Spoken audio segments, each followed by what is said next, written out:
नगरची तिला घोड्यावर बसायचा त्रास. ती जे निघाली दुपारी तर रात्री 1ला आली केदारनाथला एकटीच. हो, घोड्यावर बसता येत नव्हतं. आम्ही सगळी घोड्यावर लवकर पोहोचलो होतो. मग यांनी त्याच्यासाठी रूम ते केलं होतं. मग येताना आम्ही पायी यायचं ठरलं होतं, त्यांच्या बरोबरच आलो आम्ही. हा, ते आले. मग त्यांची काळजी घेऊन त्यांना चहा पाणी हे ते. एकदा तर घोडा अंगावर आलं तर त्यांच्या वाचवलं मी. आडा झालं त्या घोड्याला ना, वर तोंड धरलं त्याचं. ते सोडून देतात पाण्याच्या हौदाकडे. ते बाप नाही माणसं. मग हा, ते पडता पडता वाचले. आणि एक मराठ्या बाईला त्या याने पाडलं घोड्याने.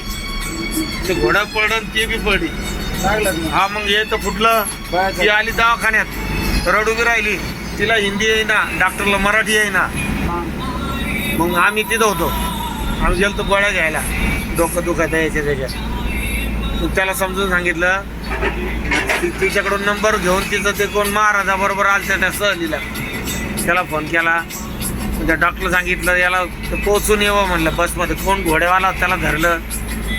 ते म्हणे मैं पिट्टू के मैं पैसे देता इनको पोचा क्या. मग ते पिट्टूत बसवून तिला पाठवलं.